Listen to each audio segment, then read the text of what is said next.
சுதந்திரம் என்பது சும்மாவா வந்ததே. பிளாசி முதல் செங்கோட்டை வரை உரை ஓவியம். சுதந்திரம் என்பது சும்மாவா வந்ததே.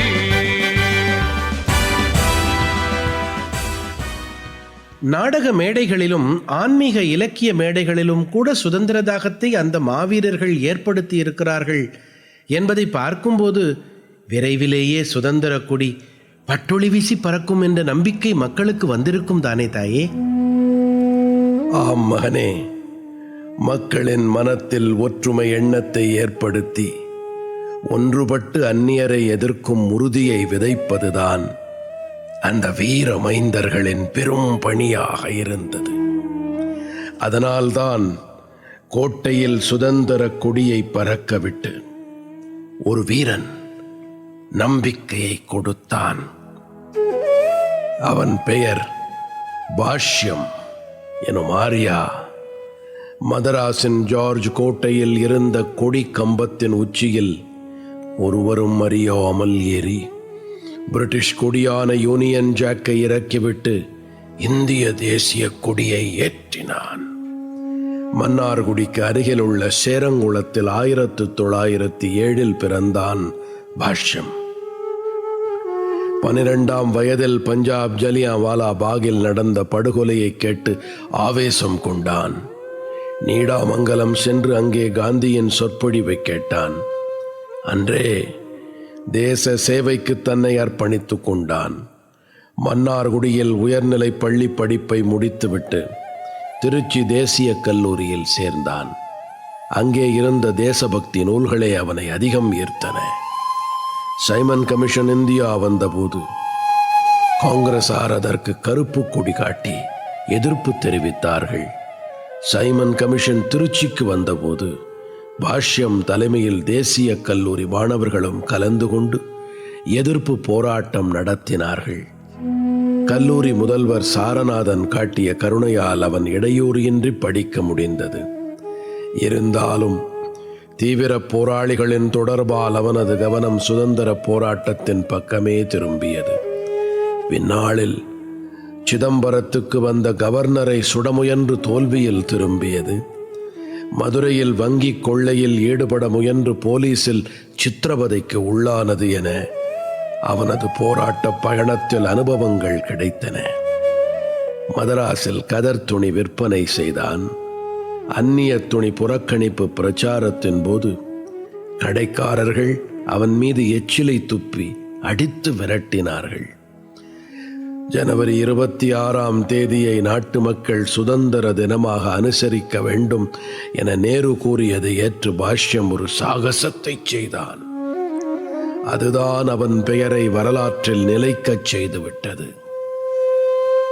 1932 ஜனவரி 25 அன்று மூவண்ண கொடியை தானே தைத்து மையினால் ராட்டை வரைந்து அதன் கீழே இன்று முதல் இந்தியா சுதந்திரம் அடைகிறது என்று எழுதினான்.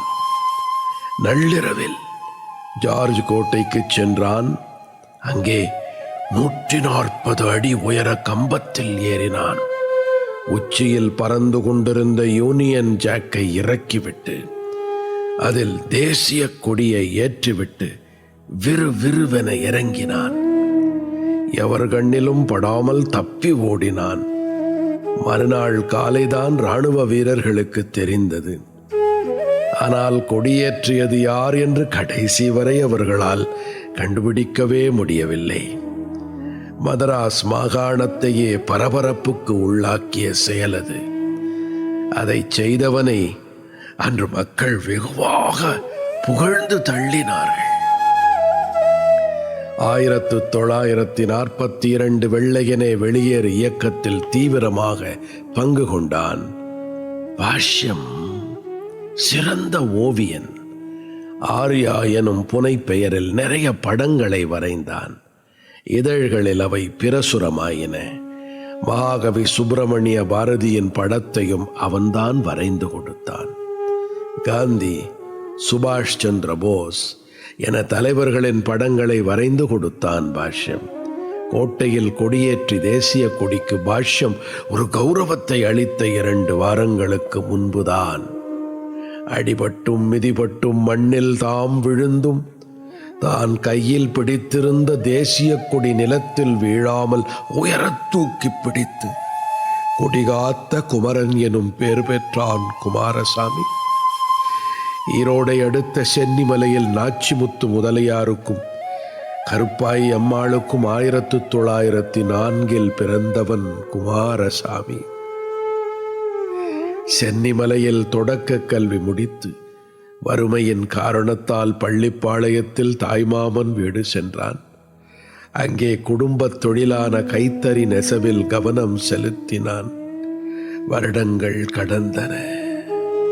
போதிய வருமானம் கிடைக்கவில்லை. அதனால் குடும்பம் திருப்பூருக்கு குடிபெயர்ந்தது.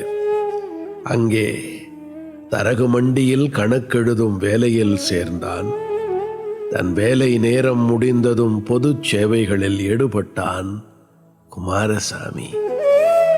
கடவுள் நம்பிக்கை அதிகம் கொண்ட குமாரசாமி பஜனை பாடல்களை பாடுவது, நாடகங்கள் போடுவது, கூட்டம் போட்டு பேசுவது என பிரச்சார தளத்தில் ஈடுபட்டான். காந்தியின் வருகைகளால் திருப்பூரில் கதர் இயக்கம் சிறப்பாக நடந்தது. இளவயது குமாரசாமி அதை முன்னெடுத்துச் சென்றான். 1932 காங்கிரஸ் தடை செய்யப்பட்டு காந்தி கைது செய்யப்பட்ட போது குமாரசாமி பெரிதும் வருந்தினான். அதற்கு எதிர்ப்பு தெரிவிக்கும் வகையில் அரசின் தடையை மீறி திருப்பூரில் 1932 ஜனவரி 10 ஊர்வலம் ஒன்று நடந்தது. பிரதான தலைவர்கள் எல்லாம் கைது செய்யப்பட்டதால் B.S. சுந்தரம் என்பவரின் தலைமையில் ஊர்வலம் நடந்தது. தேசபந்து வாலிபர் சங்கத்தினர் அதில் முன்னணியில் இருந்தார்கள். அவர்கள் சென்ற ஊர்வலம் காவல் நிலையத்தை கடந்தது. ஆத்திரம் பொங்க வேகமாக வெளியில் வந்த காவலர்கள் ஊர்வலத்தில் வந்தவர்கள் மீது கண்ணூடித்தனமாக கொடூர தாக்குதல் நடத்தினார்கள். ஊர்வலத்தில் வந்தவர்களின் மண்டைகள் உடைந்தன, கைகால்கள் முறிந்தன. அந்த தொண்டர்கள் இரத்த வெள்ளத்தில் உயிர் பிரியும் நிலையிலும் மகாத்மா காந்திக்கு ஜே, பாரத் மாதாவுக்கு ஜே, வந்தே மாதரம் என முழங்கிக் கொண்டிருந்தார்கள். குமாரசாமியின் தலையிலும் பலத்த அடி விழுந்தது.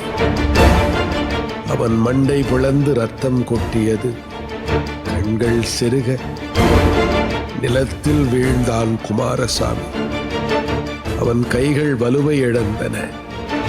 ஆனாலும் அவன் கையில் பிடித்திருந்த கொடியின் பிடி தளரவில்லை. அது நிலத்தில் விழாமல் மேல் நோக்கி பறந்து கொண்டிருந்தது. ஊர்வலத்துக்கு தலைமை தாங்கி வந்த B.S. சுந்தரம் மண்டையில் அடிபட்டு கேட்கும் சக்தியை இழந்தான். கைகால் விலா எலும்புகள் உடைந்து வீழ்ந்து கிடந்தான். பார்வை மங்கலாகிக் கொண்டே வந்தது. அவன் கண்ணில் குமாரசாமி உயர்த்தி பிடித்த அந்த ஒற்றை கொடி மட்டும் தெளிவாய் தெரிந்தது. அங்கே வீழ்ந்து கிடந்தவர்களை வண்டியில் அள்ளி போட்டுச் சென்றார்கள். மூளையில் அடிபட்டு நினைவு வராமல் துடித்துக் கொண்டிருந்த குமாரசாமியின் உயிர் மறுநாள் இரவு பிரிந்தது. வெளியே தெரியவே கூடாது என்று போலீசார் அவன் உடலை ரகசியமாய் அடக்கம் செய்தார்கள். ஆனாலும் அவன் கொடிகாத்த குமரனாய் தேசபக்தர்களின் நெஞ்சத்தில் நீங்காமல் நிறைந்து விட்டான்.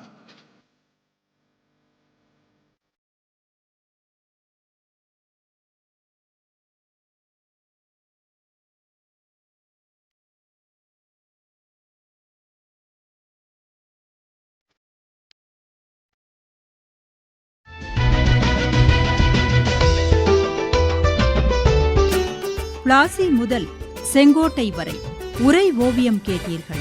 ஆசி கூறி வாழ்த்திடவே அஞ்சிடுவார் பெரியோர், மாசு பேசி மயக்கிடவே முனைந்து நிற்கும் சுற்றம். இருந்த போதும் லட்சியத்தில்